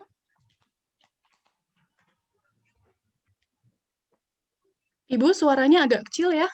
Ya, kecil. Oke, apakah sekarang terdengar lebih jelas? Masih kecil, Bu. Oh, oke.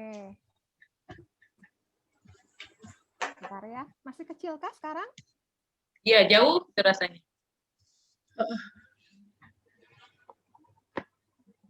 Oke, sebentar ya. Masih terdengar kecil ya. Sebentar.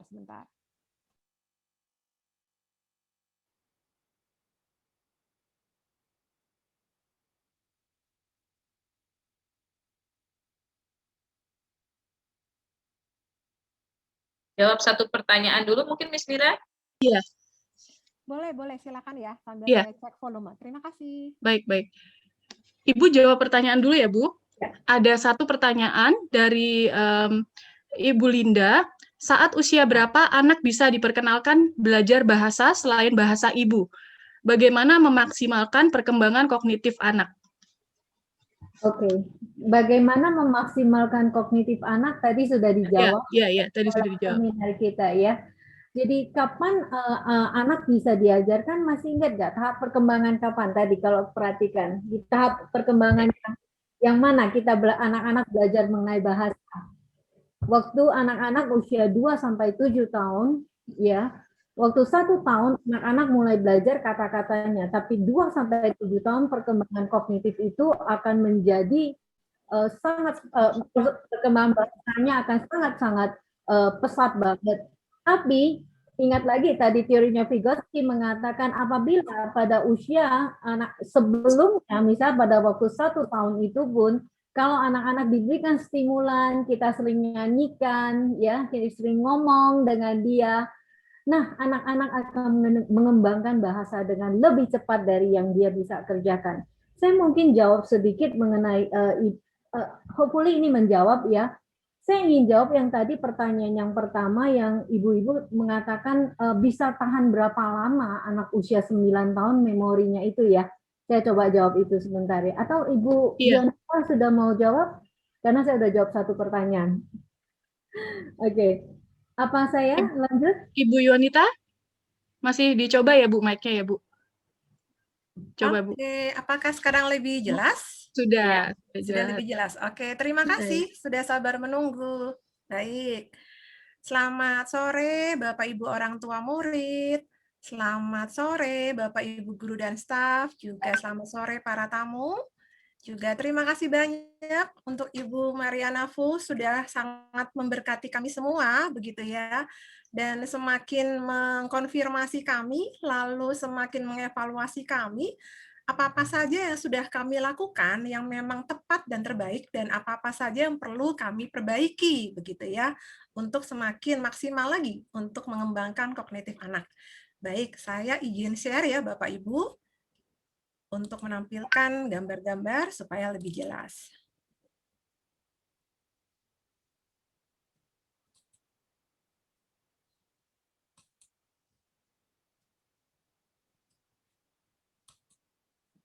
Apakah sudah terlihat slide saya?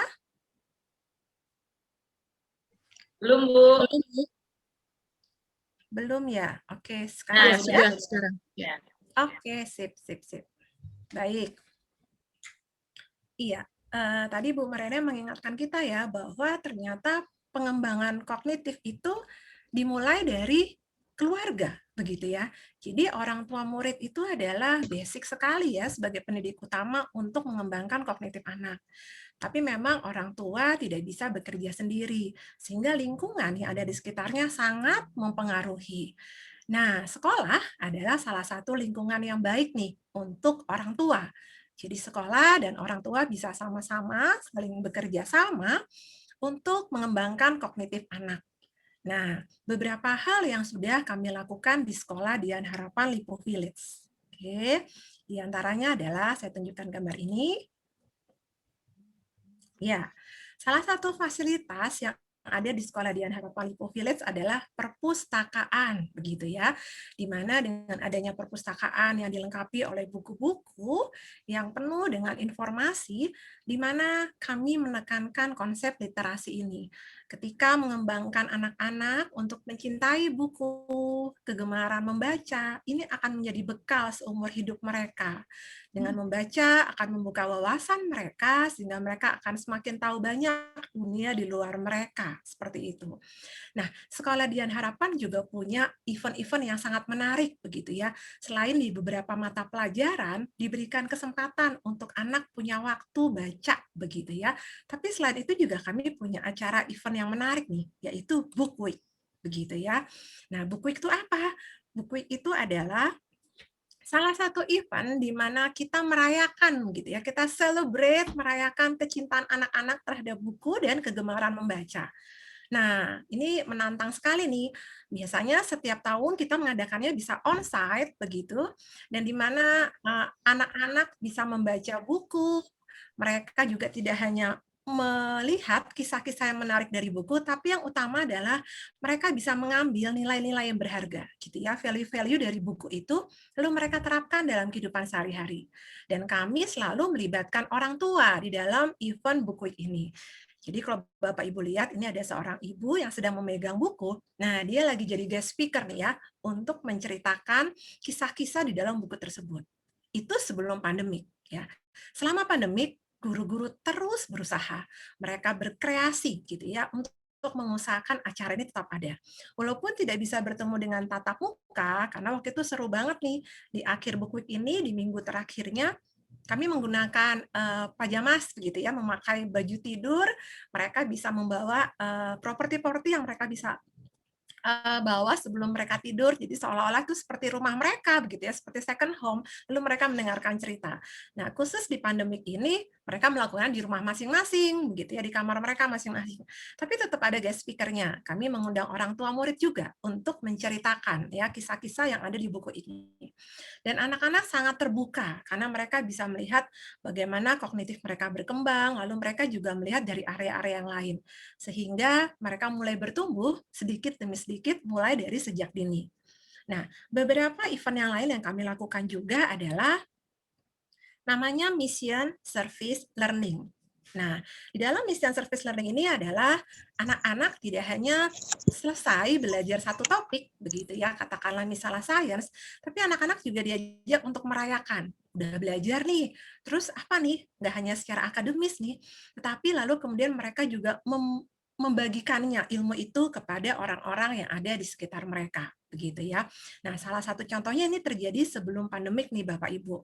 Jadi anak-anak mereka sudah belajar ilmunya, lalu mereka mencoba mempraktekkan dalam kehidupan mereka sehari-hari, lalu mereka berbagi ilmu mereka dengan kami mengundang beberapa sekolah yang ada di sekitar kami. Kami berbagi ilmu dengan mereka, kami berbagi kasih waktu dengan mereka. Sehingga di sini kami juga mengasah area-area yang lain. Tidak hanya area kognitif, tetapi area sosial, area emosi, keterampilan. Kami mengasah anak-anak untuk berbagi waktu, bermain bersama, belajar bersama dengan teman-teman yang lain. Juga kami mengasah anak-anak untuk empati mereka. Mereka belajar untuk melihat lingkungan di sekitar mereka, lingkungan yang terkecil, mulai dari keluarga, lalu kemudian mungkin ada suster, ada neni, ada supir, yang selama ini melayani mereka. Nah, anak-anak juga diajak untuk berempati kepada orang-orang yang ada di sekitar mereka.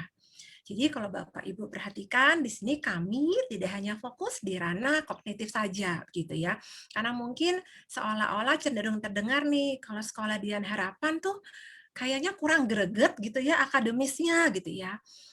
Tapi kalau hal-hal yang lain apakah tidak diperhatikan? Nah, ternyata sekolah kita memiliki visi yang tiga pilar yang kami utamakan Bapak Ibu.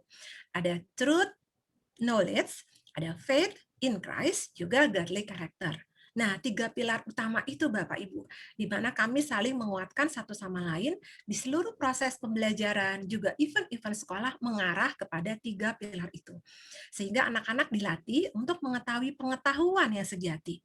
Lalu anak-anak juga diajak pengetahuan sejati itu lahir daripada iman mereka kepada Kristus.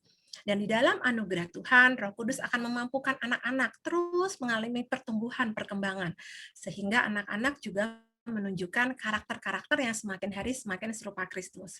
Jadi kami tidak hanya fokus di area akademis atau kognitif, tapi kami juga memperhatikan seluruh aspek kehidupan anak-anak, baik sosial, emosi, kemampuan, juga spiritual. Itu yang dikenal dengan holistic education atau pendidikan yang menyeluruh. Ini terjadi pada saat sebelum pandemik. Setelah pandemik bagaimana? Oke, setelah pandemik kami juga tetap melakukannya. Anak-anak juga dilatih untuk empati kepada orang-orang yang ada di sekitar mereka. Jadi anak-anak menabung nih Bapak Ibu di rumah mereka masing-masing. Lalu kemudian dari hasil tabungan mereka, lalu mereka berikan, dikumpulkan, dan diberikan oleh perwakilan guru-guru dan orang tua murid. Nah, lagi-lagi kami selalu menggandeng mitra utama kami, orang tua murid. Bersama-sama dengan mereka memberikan barang-barang yang dibutuhkan oleh beberapa sekolah yang membutuhkan di masa pandemik ini. Jadi anak-anak pun juga dilatih untuk peduli kepada orang-orang yang ada di sekitar mereka. Lalu kemudian anak-anak juga diajak untuk melihat budaya atau komunitas yang lebih luas lagi nih Bapak Ibu.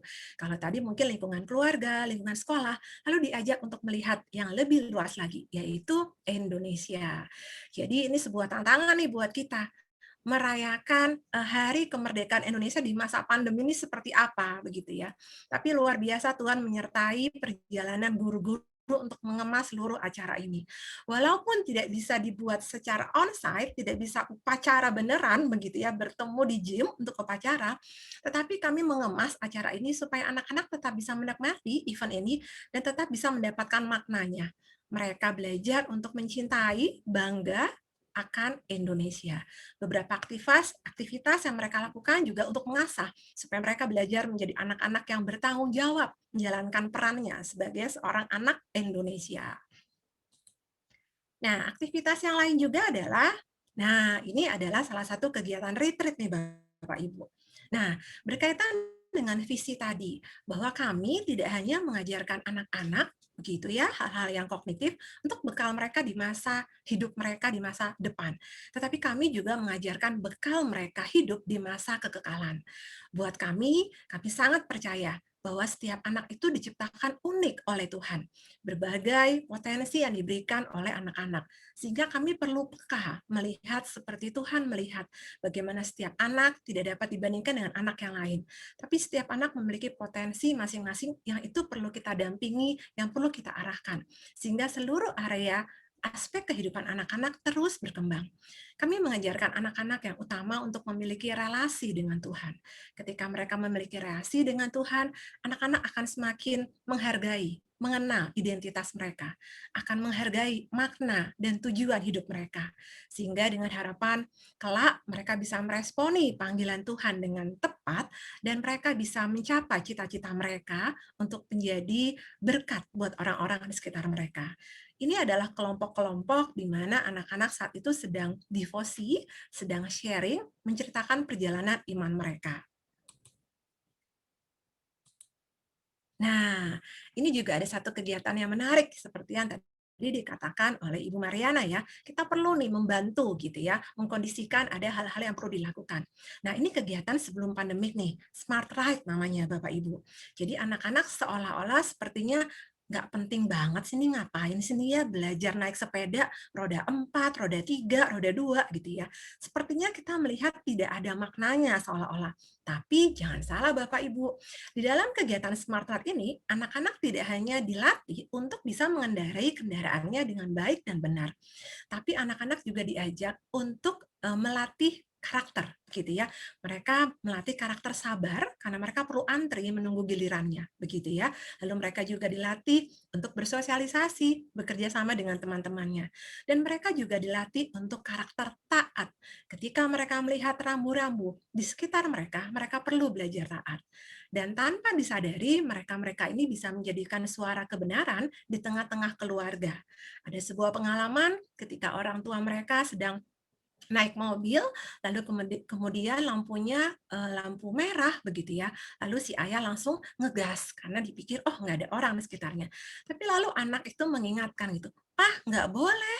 Kalau lampu merah itu stop begitu ya, lampu hijau baru berjalan."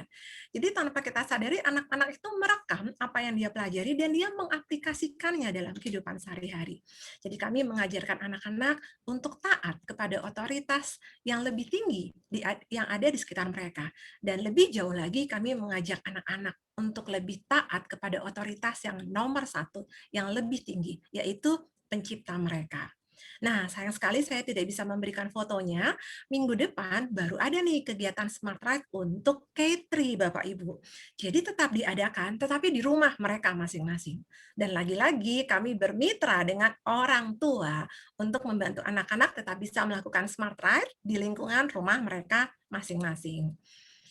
Nah, seperti apa ya dengan kondisi pandemik ini anak-anak tetap bisa mengembangkan kognitifnya? Betul, ini tidak mudah sekali. Guru-guru terus berjuang. Ini adalah liputan beberapa yang kami coba dapatkan bagaimana anak-anak terus mengembangkan kognitifnya. Memang dibantu dengan layar, lalu guru-guru mendampingi dari sekolah, dan lagi-lagi kami butuh kerjasama orang tua untuk mendampingi di rumah.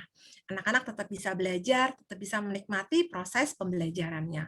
Tidak hanya anak-anak, tetapi guru-guru juga terus berkreasi, Bapak Ibu. Mereka juga terus mengembangkan kognitifnya, begitu ya. Sekarang harus terus menggunakan teknologi. Mereka berkreasi agar anak-anak tetap bisa menikmati proses pembelajaran di masa pandemi ini. Dan pada akhir setiap quarter, kami selalu memberikan laporan hasil pembelajaran kepada orang tua murid, juga melalui online. Kami tidak hanya memberikan hasil pembelajarannya yang bersifat kognitif nih Bapak Ibu, tapi kami juga menyampaikan hasil-hasil yang kami lihat perkembangan anak-anak di area sosial, emosi, juga spiritualnya. Lalu yang terakhir, yang menjadi slide penutup saya pada sore hari ini adalah dengan 3 pilar yang menjadi visi kami adalah true knowledge, faith in Christ, godly character. Kami sangat percaya bahwa Tuhan menciptakan setiap anak dengan segala keunikannya. Untuk itu kami semua terpanggil untuk sama-sama belajar bertumbuh. Kami tidak sempurna, tapi kami sama-sama belajar berjuang untuk mendampingi putra-putri Bapak Ibu, mengembangkan seluruh potensinya, untuk dikembalikan kepada kemuliaan Tuhan dengan mengusung satu pembelajaran menyeluruh atau holistic education yang tidak hanya menyentuh ranah kognitif tetapi menyentuh area-area yang lain. Dan harapan kami adalah kelak anak-anak kami nanti memiliki wisdom, memiliki kebijaksanaan, sehingga di dalam setiap hal yang mereka putuskan, di setiap hal yang mereka kerjakan, Roh Kudus benar-benar menuntun mereka untuk mereka bisa menjadi berkat untuk sesama mereka. Mereka berperan aktif, terlibat untuk menjadi orang-orang yang melayani. Dan yang terakhir adalah ketika setiap orang tua di tengah keluarga sudah menanamkan value-value yang baik, maka sekolah akan melanjutkannya. Demikian sebaliknya, ketika sekolah juga menanamkan value-value yang baik, kami sangat berharap orang tua juga melanjutkan di rumah. Sehingga sekolah bagaikan rumah kedua atau second home. Sebagai rumah kedua atau second home, di mana kami akan sama-sama saling mengasihi dan dikasihi, sama-sama saling melayani dan dilayani. Kami memang tidak sempurna, tapi kami terus belajar bergandengan tangan bersama dengan orang tua, yang adalah mitra utama kami, mitra yang paling kami hargai untuk sama-sama berjuang, bergandengan tangan, mendampingi anak-anak yang Tuhan titipkan di tengah-tengah kita. Demikian sharing dari saya berkaitan dengan Sekolah Dian Harapan yang terus bertumbuh dan belajar untuk pengembangan dan pertumbuhan anak-anak. Silakan Miss Mira dilanjutkan. Terima kasih Bu Yonita. Nah, yang disampaikan oleh Bu Nita tadi itu sungguh tuh merupakan hal yang nyata terasa di kultur SDH tuh benar-benar seperti second home untuk anak-anak. Nah, sekarang kita balik ke pertanyaan lagi ya. Untuk Ibu Mariana, tadi Ibu sudah mau menjawab pertanyaan yang nomor 1 ya, Bu? Ya. Iya, yang seberapa akurat ingatan jangka panjang pada anak usia 9 sampai 12 tahun? Oke, tapi saya akan menjawab pertanyaan ini secara global aja. Bagaimana otak kita itu merekam semua the memory storage itu merekam semua informasi tersebut. By the way, saya harus mengatakan bahwa saya waktu mendengar presentasi dari Bu Yanita tuh saya tuh move ya, saya terharu karena kalau sekolah bisa menjadi tempat the second home bagi children, I think that it's really wonderful ya. Dimana kalau misalnya pengalaman itu, misalnya let's say di dalam rumah sendiri nggak ngalamin, tapi di sekolah bisa ngalamin, that's really really good bagi anak-anak sih. That's move membuat saya sangat terharu sekali. That's really good. Oke, saya akan menjawab bahwa ada 3 area otak kita yang penting yang berkaitan dengan memory system di otak kita, yaitu 3 bagian otak yang bertanggung jawab. Satu adalah hippocampus. Hippocampus ini adalah tempat store all the memory, tempat simpan memori semua. The other things adalah neocortex. Neocortex adalah executive function, yaitu bagian yang paling besar di otak kita yang berfungsi sebagai mengatur, mengorganize, memanage. Ini ada bagian neocortex, dan yang ketiga adalah amigdala, yaitu otak emosi. Jadi 3 area otak ini bertanggung jawab atas memori, seberapa besar memori itu bisa bertahan di otak kita gitu. Dengan kata lain, emosi apa yang dialami oleh seseorang kalau misalnya terlalu stres, maka otak kita di bagian neocortex ini akan terblocking. Jadi di sini akan menjadi sangat hipoaktif atau kerjanya jadi lambat, kerjanya menjadi kurang apabila dia terlalu stres. Jadi faktor emosional sangat menentukan bagaimana memori itu bisa bertahan berapa lama di sini. Dan kemudian tadi adalah hippocampus ya, dari all the memory store di sana gitu. Tapi moreover saya ingin katakan bahwa bagaimana seseorang bisa membuat memori yang tadi dari sensory, working memory sampai bisa masuk ke long term memory, it takes a repetition, pembelajaran, pengulangan. Repetition, pengulangan, latihan itu akan membuat memori itu bisa di-store di long term memory. So that's my answer untuk pertanyaan secara keseluruhan. Hopefully menjawab. Ya, baik. Terima kasih Bu Mariana, semoga menjawab ya tadi itu pertanyaan dari Ibu Veronica Chandra, orang tua dari SDH Cikarang. Pertanyaan berikutnya, Mungkin 1 atau 2 pertanyaan lagi ya, mengingat waktunya sudah hampir habis. Bisakah diberikan contoh anak yang kurang berkembang di masa kecil jadi masalah ketika mereka yang adult? Oke, ini pertanyaan yang baik ya. Saya akan contoh yang paling sederhana, anak dari kecil ya. Ini bukan hanya kognitif aja, perkembangan anak itu bukan hanya kognitif aja, emosional itu sangat mempengaruhi. Tadi saya udah katakan di awal. Jadi imagine kalau anak dari kecil mainnya game. Iya.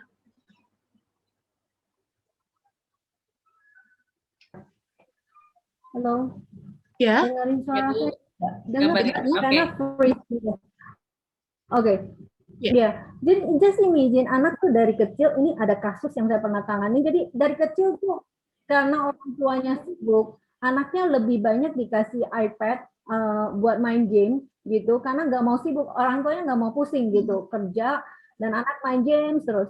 Kita ini dia datang waktu dia sudah young adult ya. Ya, apa yang terjadi dengan young adult, dia nggak bisa sosialisasi, sulit untuk membangun kedekatan dengan orang lain gitu. Kenapa? Karena dari kecil nggak pernah di-equip untuk berinteraksi sama orang. Adanya cuma game doang. Jalannya juga nunduk gitu. Dan that's a fact ya. Banyak ya kalau kita mau bicara lebih lengkap lagi bagaimana video game games itu kita terus-menerus dengan mata kita, itu akan pengaruh ke mata kita, kepada banyak aspek di dalam mental kita. Bayangin, nggak pernah bersosialisasi, temennya hanya gadget dan game itu saja. How does dia develop dirinya untuk ketika masa young adult, pada masa intimacy itu dia harus mengembangkan intimacy dengan orang lain. Nggak ada modalnya, right? Okay, that's the answer dari saya. Silakan. Untuk menjawab. Oke, makasih Bu. Ini last one ya, I think. Apa yang bisa dilakukan oleh orang tua bekerja yang harus meninggalkan anak di rumah sementara anak tidak bisa berinteraksi dengan guru dan teman seperti masa-masa dulu sebelum masa pandemi, sehingga perkembangan kognitif anak tetap bisa maksimal? Oke, ini pertanyaan yang gampang-gampang susah ya. Oke, saya tanya, di rumah itu ada siapa aja? Di rumah ada siapa aja? Nah, kalau di rumah ada kakeknya, ada cicinya atau kokonya, nah itu adalah modal ya, resources bagi kita untuk berinteraksi. Ya, kalau interaksinya minta maaf dengan kita punya maid atau kita punya nanny atau servant, maka equiplah mereka untuk bagaimana, bukan hanya karena ini contoh aja ya, kasus ya. Karena maidnya, karena orang tuanya kerja, anaknya mainnya dengan dia punya nanny atau dengan dia punya pembantu rumah tangga, dan karena pembantu rumah tangganya suka dengan sinetron, ya, just imagine anak itu akan tumbuh seperti apa. Bayangin aja setiap hari, ya. Tapi sebaliknya, kalau kita equip maid itu, pesan dulu, titip pesan, ini anak ini mesti dijadwalin dulu main dengan dia, main apa, masak-masakan apa, that's the way interact itu akan terbangun imajinasi, mereka akan terbangun gitu, akan dibiasakan membacakan cerita oleh orang yang ada di sekitarnya. So use all the resources yang ada di rumah gitu. Hopefully ini menjawab. Baik, terima kasih Ibu. Sudah ada beberapa orang yang menuliskan AH-nya di chat. Boleh, silakan yang lainnya masih ditunggu untuk akan di post nanti di IG SDHLV. Terima kasih banyak Ibu Mariana untuk pemaparannya. Baik, boleh saya tambahkan sedikit? Boleh Ibu, silakan. Ya, apabila anak menghadapi masalah, silakan kita ada di Perhati, klinik Perhati, silakan kalian bisa menghubungi di Perhati, kita akan coba menolong dengan berbagai metode yang sangat aman untuk menolong anak-anak di dalam anak-anak mengalami hambatan di dalam perkembangan mereka. Itu aja, thank you. Baik, thank you Ibu. Nah, sekarang bila Bapak Ibu tertarik untuk bergabung menjadi bagian dari Shalom Community, dan ingin mendaftarkan putra-putri Bapak Ibu, kami masih membuka pendaftaran untuk tahun ajaran 2022 bagi jenjang TK sampai dengan SMA. Untuk info pendaftaran, silakan hubungi nomor WA 0857 7300 0560. Akan ditulis di kolom chat juga. Dan ini yang termenarik nih. Untuk keluarga alumni YPPH, baik SDH, SLH, UPH, akan ada diskon menarik untuk uang DPP jika mendaftarkan putra-putrinya di SDH. Apabila ingin mengetahui lebih jauh lagi tentang SDH, kegiatan-kegiatan apa saja yang sedang berlangsung misalnya, Bapak Ibu bisa langsung lihat di akun Instagram SDH-LV atau Facebook SDH-LV. Nah, sampai kita sudah pada penghujung acara, tapi sebelumnya mari kita tutup di dalam doa dulu yang akan dipimpin oleh Ibu Yuanita. Lalu terakhir akan ada sesi berfoto bersama. Mohon Bapak Ibu tidak live dulu ya, sampai nanti fotonya selesai. Silakan Ibu Yuanita, doa tutup. Baik, thank you. Mari Bapak Ibu, kita naikkan ungkapan syukur kita. Kita sudah sama-sama belajar nih ya, dan kita pun juga tadi sudah dilatih ya menggunakan kognitif kita oleh Ibu Mariana, luar biasa. Mari kita mengucap syukur dan kita mengakhiri webinar kita sore ini. Mari kita berdoa. Allah Bapa kami yang bertahta dalam kerajaan surga, kami sungguh mengucap syukur Tuhan. Untuk kesempatan sore ini kami boleh belajar. Terima kasih Tuhan, bagaimana kami kembali diingatkan pentingnya pengembangan kognitif anak yang dimulai sejak kecil, dimulai sejak di tengah keluarga, yaitu orang tua yang Tuhan percayakan untuk menjadi pendidik utama. Tuhan, kami tahu untuk mengembangkan kognitif anak, khususnya di tengah-tengah kondisi pandemi ini merupakan hal yang tidak mudah. Untuk itu kami mohon Engkau hadir bersama dengan kami, supaya sekolah juga bergandengan tangan dengan mitra utama kami, yaitu orang tua. Tuhan tolong mampukan kami semua, agar di tengah-tengah pandemi yang tidak mudah ini, kami tetap diberikan hikmat oleh-Mu. Kami tetap diberikan bijaksana, kreatif, untuk boleh mengemas proses pembelajaran yang mengembangkan anak-anak kami di seluruh aspek kehidupannya. Sehingga walaupun kami belum bisa kembali sekolah seperti dulu, tapi biarlah proses pembelajaran yang kami jalani saat ini, kami tetap menikmati maknanya, kami tetap menikmati proses pembelajarannya. Anak-anak tetap bersuka cita, menyenangkan, sehingga itu semua akan mereka ingat lebih lama, dan itu akan menjadi bekal ketika mereka di masa mendatang siap menghadapi tantangan-tantangan zaman mereka. Tuhan, Kau mengenal setiap keluarga-keluarga, setiap orang tua dengan keterbatasan mereka masing-masing, juga lingkungan di sekitar mereka yang tidak sama. Untuk itu kami pun percaya Tuhan tetap mengenal mereka, Tuhan tetap hadir, dan Tuhan akan bekerja dengan cara-Mu yang personal, yang luar biasa, untuk membantu setiap orang tua yang sungguh-sungguh mau belajar, mau mendampingi anak-anak yang Tuhan titipkan di tengah keluarga mereka, untuk terus bertumbuh dan berkembang. Kami menyerahkan Tuhan seluruh perkembangan daripada anak-anak kami, untuk mereka boleh terus semakin hari semakin bertumbuh dan memiliki hati yang semakin hari semakin takut akan Tuhan, sehingga mereka hidup serupa dengan Kristus. Kami juga berdoa secara khusus untuk Ibu Mariana. Terima kasih Tuhan, Engkau telah pakai hamba-Mu untuk menjadi berkat yang luar biasa pada sore ini. Kami menyerahkan Ibu Mariana di dalam kehidupan pribadinya, keluarganya, juga pelayanannya. Kiranya Tuhan memakai dia di tempat-tempat yang mungkin selama ini belum terjangkau. Pakai dia untuk boleh memberkati lebih banyak lagi orang tua murid, supaya setiap orang tua murid semakin memahami peran dan tanggung jawabnya. Terima kasih Tuhan untuk berkat indah yang Tuhan berikan pada sore hari ini, dan bantu kami untuk tidak melewatkan begitu saja, tapi kami belajar mengaplikasikannya, mulai dari hal kecil, mulai dari diri kami, mulai dari sekarang, mulai dari hal-hal yang bisa kami lakukan sesuai dengan kemampuan kami. Terima kasih Tuhan, inilah ungkapan syukur dan doa permohonan kami. Di dalam nama-Mu kami berdoa dan mengucap syukur. Amin. Terima kasih, Bu. Thank you. Terima kasih, Bu. Kita buka kameranya, Mira. Ya, silakan semua aktifkan kameranya. Saya lihat, wah, udah kelihatan semua ya. Terima kasih. Aduh, sudah diaktifkan kameranya, diatur pencahayaannya, tuh supaya bisa jelas terpampang nyata ya.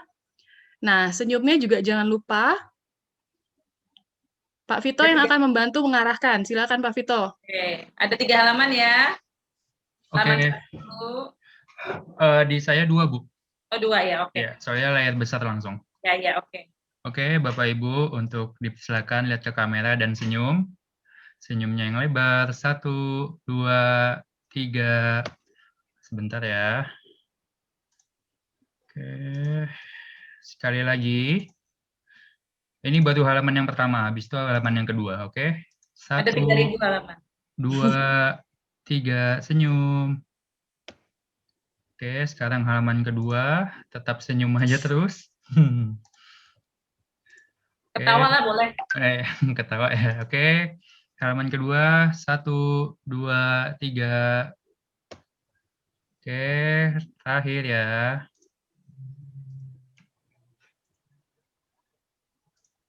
Oke, terakhir. Senyum lagi. 1, 2, 3.